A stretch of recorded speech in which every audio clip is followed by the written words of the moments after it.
Good evening everybody, how are we all doing? I hope you're having a good week so far. So today is Thursday the 26th of March 2015, sorry.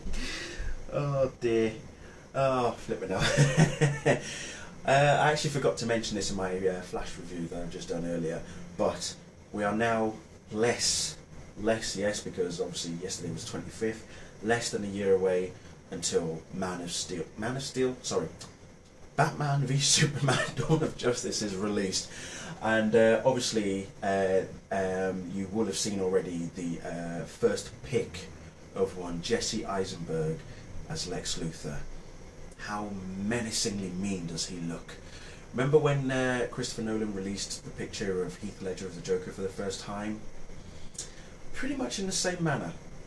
And now a lot of people, I've seen so many comments, people saying, oh my god, yeah, he looks good, oh, he looks great, yes, I'm no longer worried about him anymore. Well, okay, reserve judgment for the movie, because whilst he may look mean, he has to act it as well. So, yeah, we'll see. Anyway, sorry, no longer deviating, back in the here and now. Arrow, last night, oh dear, what was going on? What was going on last night on Arrow? This was just, Suicidal Tendencies was just brilliant. So obviously the title says it all. We've got the Suicide Squad back, Deadshot, Lila Michaels, aka Harbinger, Cupid, and of course John Diggle. They have been sent to Kaznia to save a US senator who's been taken hostage by a group of terrorists.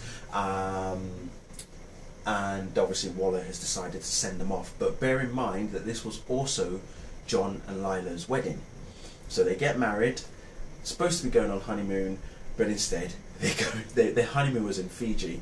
They buggered off to flipping Kaznia instead. So what a change of scenery, you know. Hey, you get married, we're not going to Fiji, honey. No, where are we going? We're going to Kaznia. Oh, good, because hey, nothing says I love you like going to retrieve a hostage, US Senate. So that was quite interesting. Meanwhile, back in Starling City, if you remember last week's episode, whilst I didn't reveal what happened, Ra's al Ghul, I don't like saying Raish, for me it's Ra's al Ghul. Ra's al Ghul has donned the Arrow costume and was seen killing off the rest of Murmur's henchmen, and left one alive to basically say, you go and tell everybody what you've seen here now, this, that and the other. And killings have been continuing, and basically the Arrow is been put on the spotlight. So much so that when Oliver goes on the hunt to find out who is behind it, well, they already know who's behind it, they know that it's Ra's al Ghul, but they want to know why, and they understand that because Oliver said no to him becoming the new Ra's al Ghul, this is Raz's reaction to how he deals with rejection, or at least doesn't deal with rejection, as Oliver said.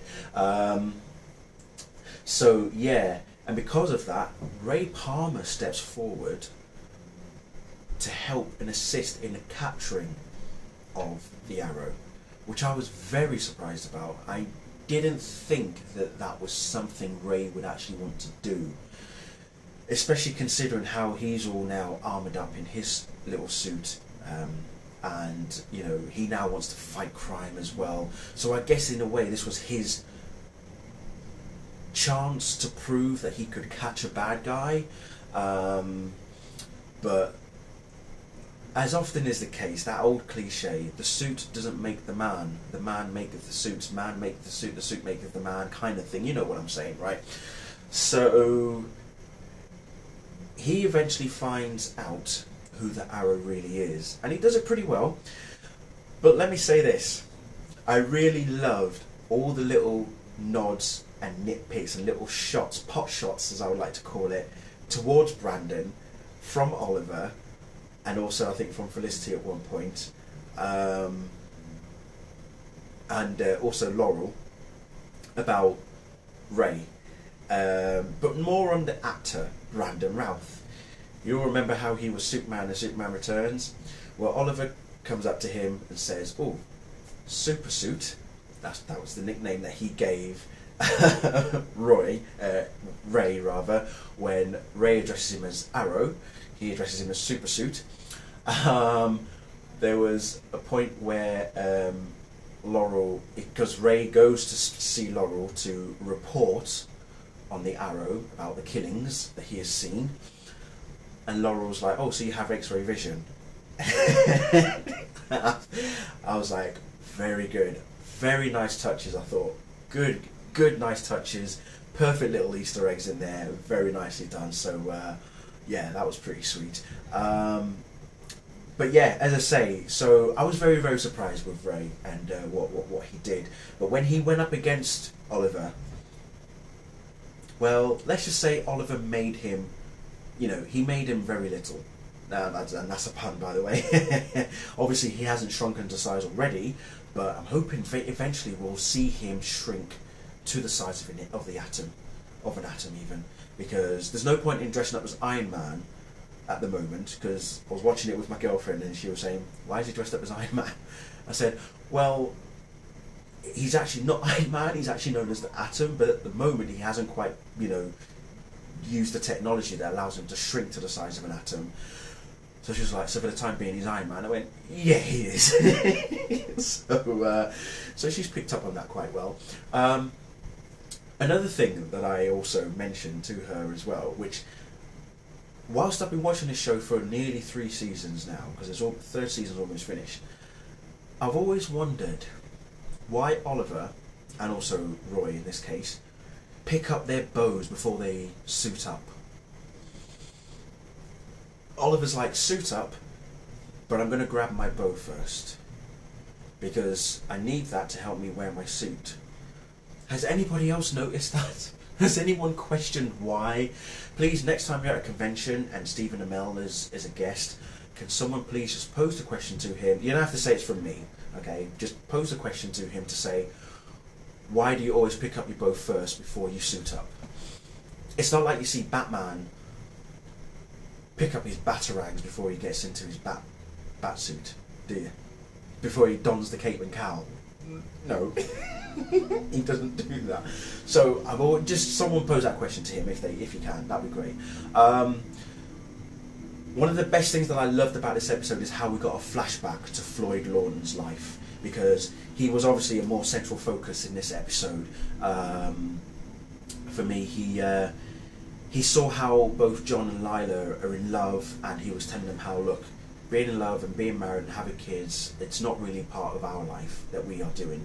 But then there's Cupid getting all dreamy-eyed about Oliver Queen or the Arrow and such, this, that and the other, and there's Floyd pretty much warning John and Lila off the whole idea of marriage and stuff. But towards the end of the episode, and especially with the hostage situation, which took an interesting twist that they weren't expecting, when we get these flashbacks to Floyd's life, we find out, what happened to him when he came back from being in the wars and stuff, how he got put in prison, meeting his daughter for the first time, I believe, but at the same time them being signed up by H.I.V.E, and obviously we see the point of where he's been hired to take out Andrew Diggle. We don't know why. That hasn't obviously been said. Whether or not we'll actually see more of his flashback is another thing altogether. I don't know, but I thought that was really nice to actually see a bit of history regarding Floyd. I thought it was really good because it gives us an insight as to who he really is, and especially what he does in the present day of this episode as well was quite an interesting touch as well. Shows that he's not really as hard-hearted as we are led to believe. So yeah, got to give credit to Floyd for that one. So that was very good. But the episode overall, I really enjoyed it. Next week's episode, Public Enemy, is going to be interesting. Just seen the promo for that one. Captain Lance is on a mission to take down the Arrow through any means necessary. Ra's al Ghul, his plan is working. His plan is working. He is trying to get the city to turn against turn against the Arrow rather, and so far it's working, but only one man is on a mission to take him down, and that is Captain Lance, so we will see. And if you saw early in last night's episode, you saw how Laurel stood up for the Arrow against her dad.